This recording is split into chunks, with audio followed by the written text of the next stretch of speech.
بسم اللہ الرحمن الرحیم۔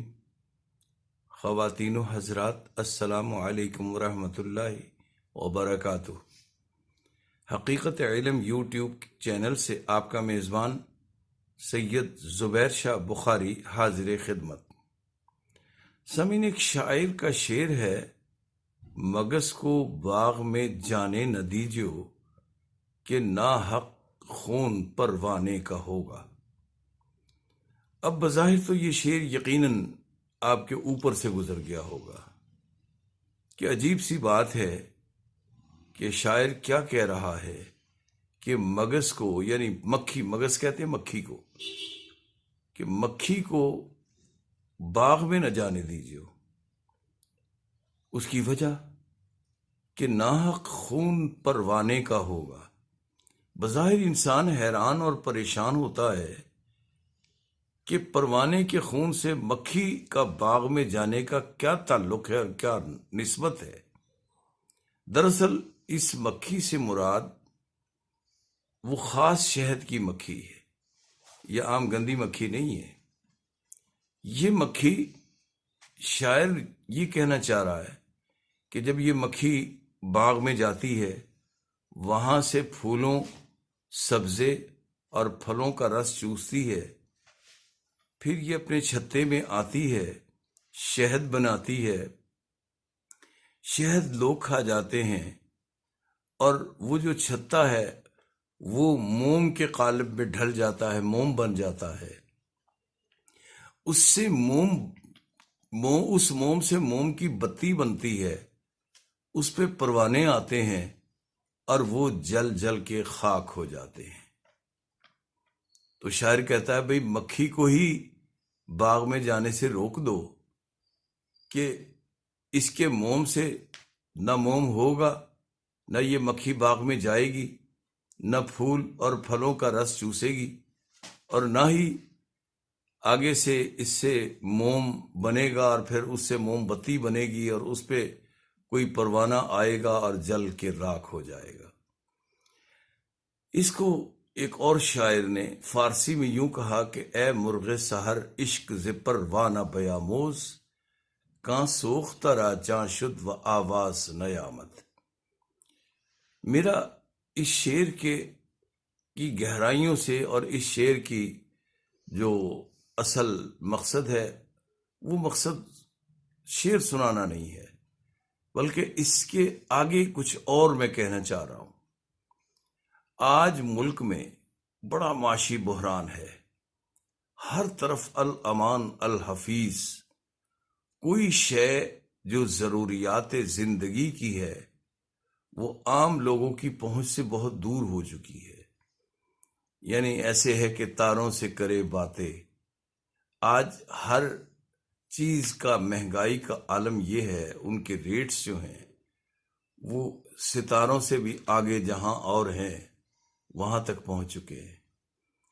ایک غریب آدمی جس کی ایک مخصوص قسم کی آمدن ہے، بھئی دکاندار، کوئی بھی دکاندار ہے، جب مہنگائی ہوتی ہے وہ ادھر ریٹ بڑھا دیتا ہے، لیکن ایک ملازم ہے، ایک مزدور ہے، اس کی مخصوص جاب ہے، مخصوص اس کی تنخواہ ہے، سیلری ہے، اسی میں اس نے گزارا کرنا ہے۔ اگر مہنگائی اس میں 50% کم ہو تب بھی اس نے اسی میں گزارا کرنا ہے۔ آج 200، 400، 600% مہنگائی ہو گئی تب بھی اس نے اسی میں گزارا کرنا ہے۔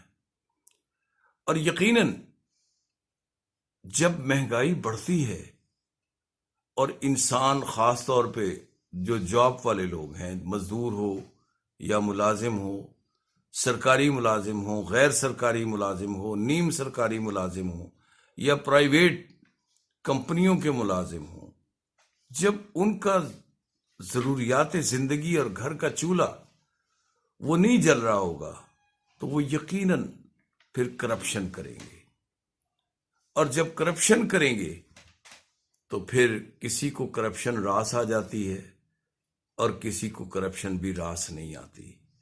وہ بیچارہ اپنی نوکری سے بھی ہاتھ دھو بیٹھتا ہے، اور بعض حالات میں وہ حوالات اور جیلوں کی تنگ و تاریک کوٹھڑیوں میں چلا جاتا ہے۔ وہ ایک ہی شخص جو کمانے والا تھا وہ کرپشن کی نظر ہو گیا، وہ حوالاتوں اور قید و بند کی صعوبتوں کی نظر ہو گیا۔